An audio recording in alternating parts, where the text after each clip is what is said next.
नमस्कार, छत्तीसगढ़ की बात हमारे साथ में आप सभी का स्वागत है। मैं हूं आपके साथ स्मिता। आज बात करेंगे बोनस पर बाउंस बैक की। जी हां, छत्तीसगढ़ की राजनीति में चुनावी शोरगोल थमने का अब के बाद जो है पुराने वादों पर बाउंस बैक पॉलिटिक्स शुरू हो गई है। बीजेपी की सत्ता में वापसी के बाद बोनस पर बवाल शुरू हो गया है। बीजेपी देश भर में अटल जयंती को सुशासन दिवस के रूप में मना रही है और इसी के तहत छत्तीसगढ़ के किसानों को 2 साल का धान का बोनस दिया जा रहा है। बीजेपी का कहना है कि किसानों को रमन शासन में 2 साल का बोनस नहीं दिया गया था, लेकिन अब प्रदेश में सरकार बनने के बाद 12 लाख किसानों को 300 रुपए प्रति क्विंटल बोनस राशि दी जा रही है। ध्यान दीजिए तो करीब 3,700 करोड़ से ज्यादा की राशि किसानों के खाते में ट्रांसफर की जाएगी और उधर बीजेपी के 300 रुपए के फ्री बीज पर कांग्रेस को फ्री केक मिल गई है। जी हां, कांग्रेस का कहना है कि 7 साल बाद किसानों को राशि मिल रही है। बीजेपी को 2 साल का ब्याज भी देना चाहिए और जो समय निकला है उसका भी ब्याज देना चाहिए। तो इन सारी बातों के क्या मायने हैं यही समझेंगे, लेकिन इससे पहले कुछ पॉलिटिक्स प्रीव्यू ले लेते हैं। आप लोगों के माध्यम से प्रदेश को बताते हुए हर्ष हो रहा है कि मोदी की गारंटी में जो हम लोगों ने छत्तीसगढ़ के अन्नदाता किसान बंधुओं से वादा किया था कि अपनी जब 15 साल की सरकार थी 2 साल का बोनस नहीं दे पाए थे, तो 2 साल का एक मुश्त बोनस 12 लाख से ज़्यादा किसानों को आज उनके अकाउंट में करीब 3700 करोड़ रुपया ट्रांसफर कर रहे हैं, जो कि बहुत बड़ी बात है। भारतीय जनता पार्टी को किसानों के बोनस को जारी करने के साथ ही प्रायश्चित भी करना चाहिए। यह वादा था 2013 के चुनाव में कि किसानों को 300 रुपए प्रति क्विंटल बोनस देंगे और डॉक्टर रमन सिंह की सरकार ने आखिरी के 2 साल जो बोनस नहीं दिया था उसी की भरपाई भारतीय जनता पार्टी अब करने जा रही है 7 साल बाद। तो इनको प्रायश्चित भी देना चाहिए। दूसरी बात, इस बोनस की रकम के साथ किसानों को इतने दिन के पैसे का ब्याज भी देना चाहिए। मान लो किसी किसान का 1 लाख रुपए का बोनस होता है तो 7 साल तक सरकार ने उसको अपने पास रखा, भाजपा ने, तो उसका बोनस भी देना चाहिए। चलिए, इसी के साथ इस पूरे मुद्दे पर चर्चा करने के लिए हमारे साथ कुछ विशेष मेहमान जुड़ चुके हैं। उनका परिचय आपसे करा देती हूँ।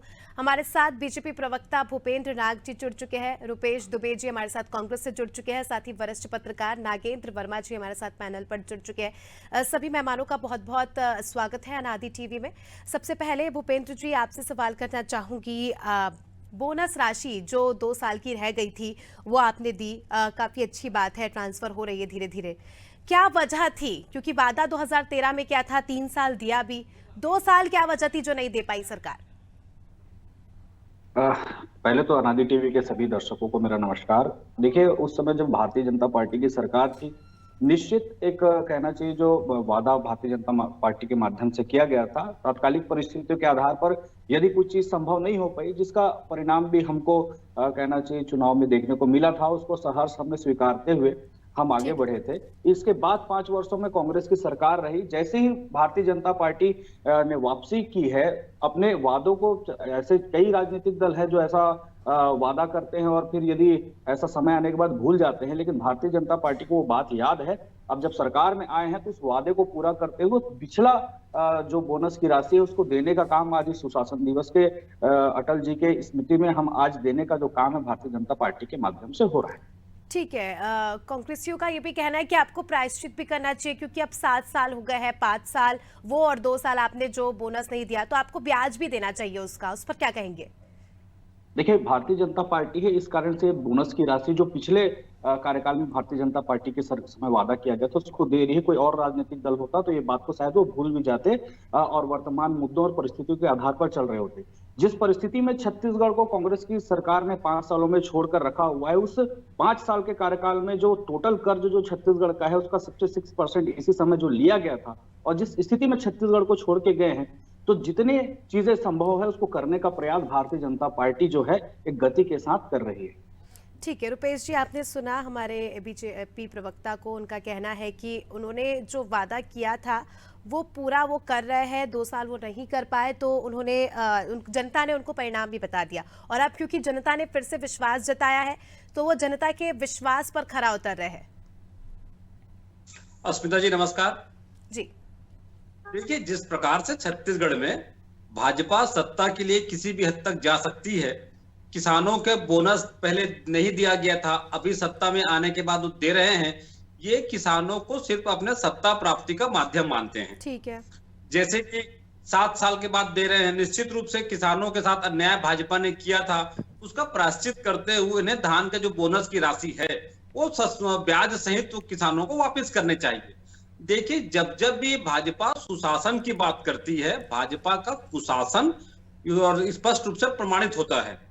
अभी 2 साल के जो बोनस की बात की जा रही है, माननीय मुख्यमंत्री भूपेश बघेल जी थे, उन्होंने भी किसानों को बोनस देने की बात की थी। डॉक्टर रमन सिंह तत्कालीन मुख्यमंत्री थे, उन्होंने अपने 1 जुलाई 2014 को पत्र लिखते हुए नरेंद्र मोदी जी को पत्र लिखा था, केंद्र सरकार को पत्र लिखा था। 12/6/2014 को जो सेंट्रल पूल पर चावल नहीं खरीदने की बात, ये केंद्र सरकार की साजिश थी। और उसके बाद लगातार कांग्रेस को परेशान करने के लिए, कांग्रेस का शासन कार्य में किसानों के साथ जो फायदे हुए उसको रोकने के लिए, बाधित करने के लिए काम किया गया था। आज देखिए, धान के बोनस और कुशासन की बात, क्या किया किसानों के लिए? आप बीजेपी को कह रहे हैं कि किसानों को सत्ता प्राप्ति का माध्यम बना रखा है, तो आपने क्या किया? आप काम करते तो जाहिर सी बात है उसका परिणाम भी हमें इस चुनाव में देखने को मिल जाता। अगर वो बोनस नहीं दे पाए तो आप वो योजना चला सकते थे, क्योंकि एट द एंड पैसा तो किसानों के खातों में ही जाता।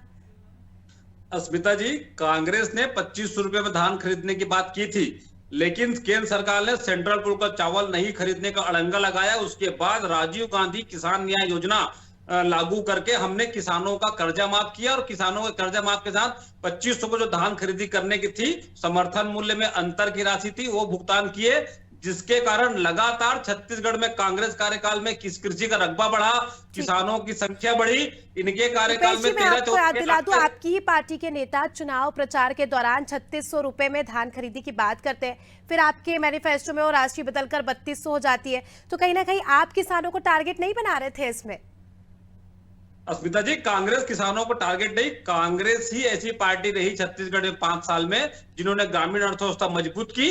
किसानों को हमने जो राशि दी, जिसके कारण जो पहले जो कृषि से हो गए थे, वो किसानों को कृषि की ओर रुझान बढ़ा, और साथ ही साथ छत्तीसगढ़ में धान का उत्पादन बढ़ा, और छत्तीसगढ़ धान का कटोरा है, वो कहावत चरितार्थ हुआ। आज देखिए, आज इनके विज्ञापन, बड़े बड़े पेपरों में विज्ञापन छपे हैं, इनको यही नहीं मालूम है कि कार्यक्रम की अध्यक्षता कौन कर रहे हैं। उप मुख्यमंत्री अरुण साव जी को उन्होंने विज्ञापन के माध्यम से घाव दे दिया है। उप मुख्यमंत्री विजय शर्मा जी है, उनको विशिष्ट अतिथि बना दिया गया है। क्या यही सुशासन है? कि जबकि उप मुख्यमंत्री दोनों अध्यक्षता करने की बात करते रहे हैं और शेष अविशिष्ट अतिथि रहे हैं, लेकिन समाचार पत्रों में जिस प्रकार से इन्होंने मात्र विजय शर्मा जी का नाम विशिष्ट अतिथि के रूप में लिखा है, ये सुशासन नहीं है, ये भाजपा का कुशासन है। अंदर का पॉलिटिकल मैटर है। अभी हमारा विषय धान खरीदी को लेकर है, तो उसी पर चर्चा की जाए तो ज्यादा बेहतर है। निश्चित रूप से किसे क्या पद दिया गया, किसे किस नाम से बुलाया गया, वो हमारा टॉपिक नहीं है आज का। ये किसान, मैं अस्मिता जी, मैं उस बात को नहीं, इनके जो सुशासन की बात कर रहे हैं, इनके पास न तो सत्ता चलाने के लिए कुशासन और सुशासन में अंतर बताया। आपके पास था तो आपने 5 साल क्या किया? सवाल तो यही है ना। अगर ये योजना थी, किसानों को इसका डायरेक्ट फायदा मिल रहा था, तो इसे आप भी कंटिन्यू कर सकते थे। आप अब उस चीज का विरोध कर रहे हैं, आप बयानबाजी कर रहे हैं। हम किसानों को राशि मिल रही है उसका विरोध नहीं कर रहे हैं। हम जो केंद्र सरकार की साजिश थी, किसानों के अन्याय हुआ था, उसकी बातें कर रहे हैं कि जब सेंट्रल गवर्नमेंट ने बोनस पर आपत्ति लगाई थी, तो राज्य सरकार बता दे कि बोनस पे जो आपत्ति लगी थी, वो आपत्ति हटा दी गई है क्या? 12 जून 2014 का पत्र के माध्यम से जो आपत्ति लगी थी, और डॉक्टर रमन सिंह जी ने 1/7/2014 को पत्र लिखा था, क्या वो आपत्ति हटा दी गई है या किसी अन्य योजना? छत्तीसगढ़ में किसान, अन्नदाता किसान है, उनका हर हाल में हित होना चाहिए। कांग्रेस उनके हितों के विपरीत बात नहीं कर रही है, लेकिन जिस प्रकार से साजिश इनका भाजपा ने, सेंट्रल में गवर्नमेंट ने किया था, उसका खुलासा हुआ, और ये सत्ता प्राप्त करने के लिए। नागेंद्र वर्मा जी जुड़े हैं, वरिष्ठ पत्रकार है, काफी अनुभव है उनको, और दोनों ही पार्टियों का उन्होंने देखा है शासन किस प्रकार से रहा और किसानों के लिए किसने कितना काम किया। नागेंद्र जी, इस पूरे मुद्दे को आप कैसे देखते हैं? पहले वादा किया गया, अधूरा वादा अब पूरा किया जा रहा है, और अब जो है इस पर बयानबाजी शुरू हो गई है, कैसे समझते हैं आप इस पूरे मुद्दे को?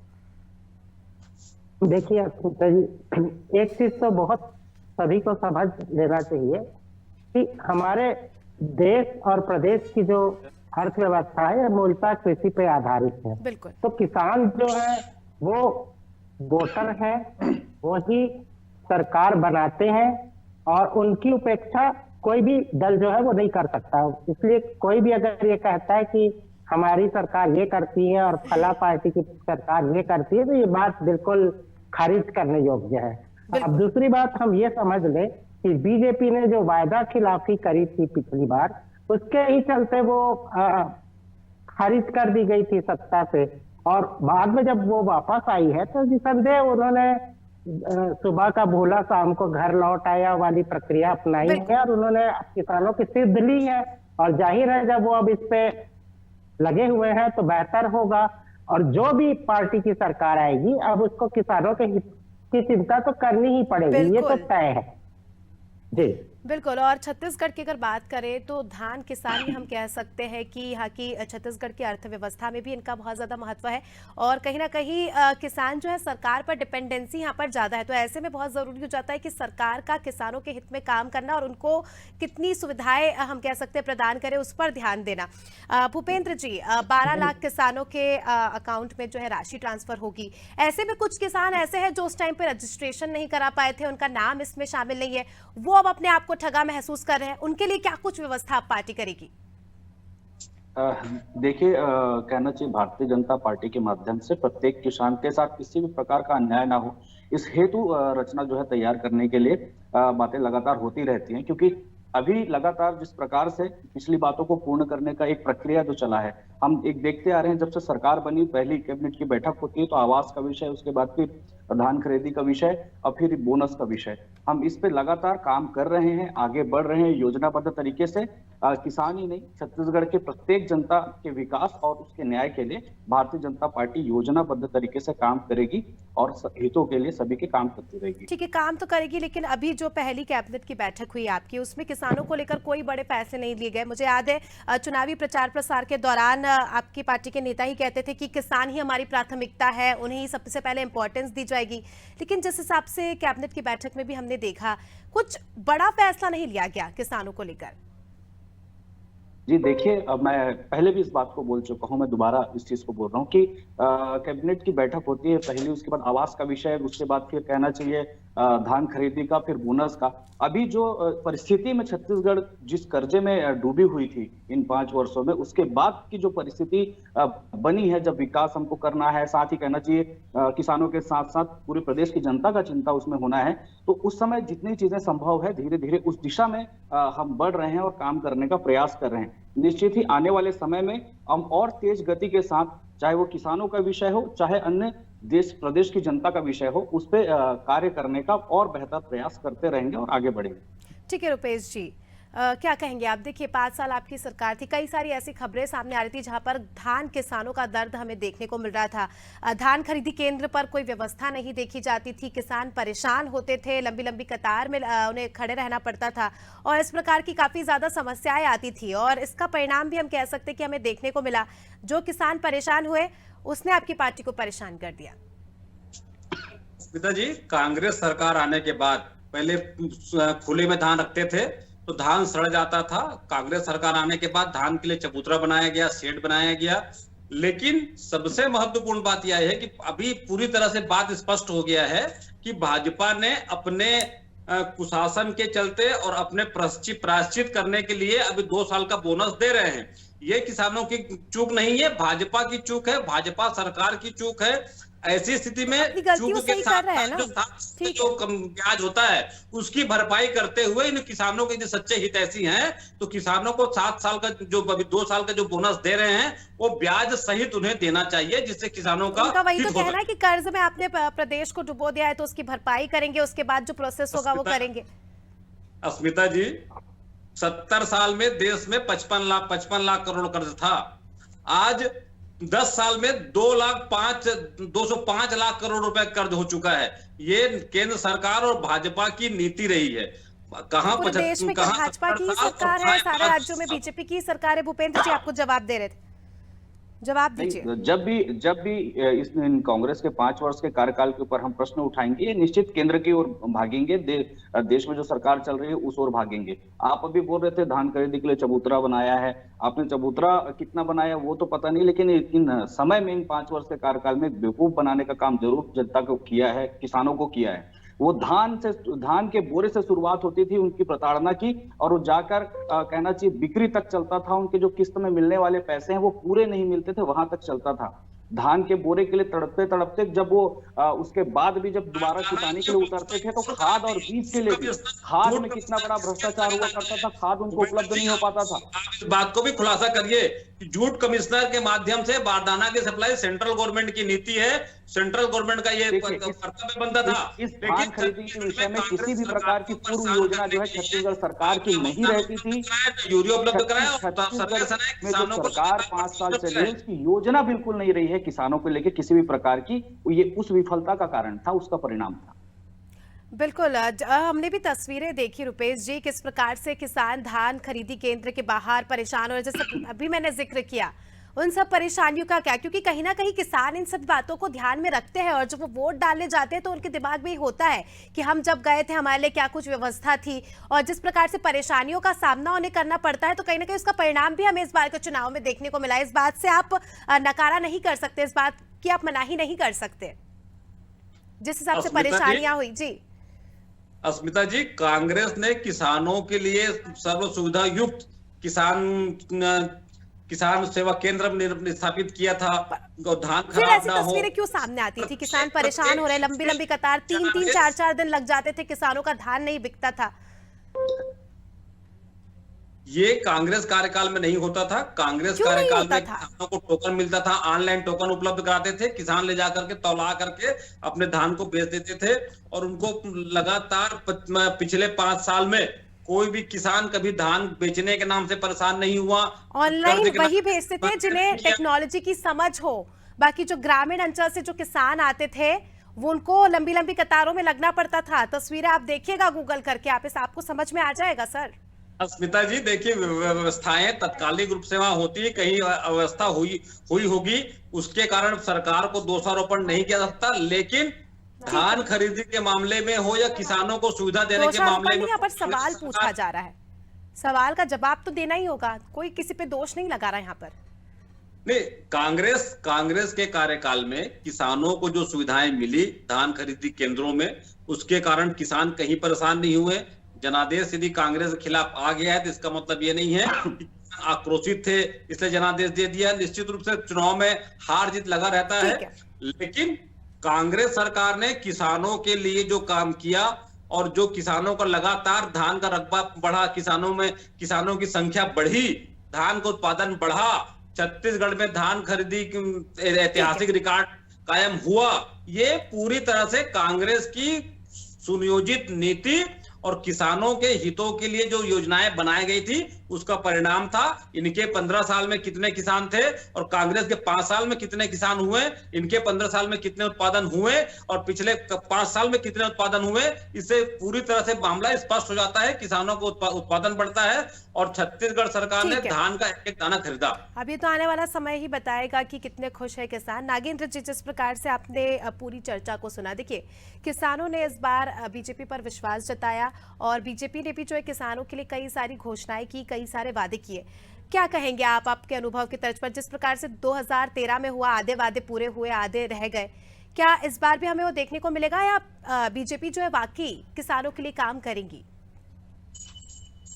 देखिए, मुझे लगता है कि अब सारी चीजें बहुत समझ के सारी योजनाएं बनेंगी, उनका क्रियान्वयन होगा धरातल पे। अभी जैसे रुपेश जी कह रहे थे हार जीत लगी रहती है, तो उन्होंने सरलता से स्वीकार लिया कि अब किसानों ने अब नया सत्ता में अब नई पार्टी को चुना है, तो जाहिर है अब वो मौका दे रही हैं, और जिनको मौका मिला है अब वो पूरी जिम्मेदारी से किसानों के हितों पर काम करेंगे। किसानों की जो जो समस्याएं हैं, सिर्फ धान खरीदी बिक्री ही नहीं, इसके अलावा उनके तमाम अन्य प्रॉब्लम रहते हैं, राजस्व से जुड़ी भी उनकी समस्याएं रहती है, उनको पटवारी के चक्कर लगाने पड़ते हैं, बहुत सारा भ्रष्टाचार व्याप्त है, उसको ठीक करना होगा। साथ ही फसल के लिए खाद, बीज और अन्य जो चीजें हैं, मौसम की भी जो मार पड़ती है उस समय उनको राहत चाहिए पड़ती है, तो ये सारी चीजों को लेके अब संजीदा होने का अवसर है। तो स्वाभाविक रूप से बीजेपी, मुझे लगता है कि इस चीज को दरकिनार नहीं करेगी और इन मुद्दों को लेके जो उन्होंने वायदा किया वो तो पूरा करेगी। नवाचार का भी प्रयास करेगी, क्योंकि मुझे लगता है केंद्र सरकार भी किसानों के हित को लेके पूरी तरीके से गंभीर है और ग्रामीण अर्थव्यवस्था को मजबूत करने की जिम्मेदारी तो दोनों पार्टी ने बराबरी से उठाई है। तो अब मौका बीजेपी के पास है, कांग्रेस के अलावा। जी बिल्कुल। क्योंकि इस बार मौका दिया है, इस बार विश्वास जताया है जनता ने, तो अभी देखने वाली बात होगी कि कितना जनता के विश्वास पर खरे उतर पाते हैं। हमारे बीजेपी प्रवक्ता से मैं सवाल ले लूंगी भूपेंद्र जी से। भूपेंद्र जी, चलिए, पुराने वादे तो आपने पूरे कर दिए, इसके अलावा कई सारी घोषणाएं की है, तेंदुपत्ता पर भी बोनस देने की आपने बात की है, उसको लेकर कब तक पार्टी जो है एक्टिव मोड में आएगी और उन वादों को कब तक पूरा किया जाएगा?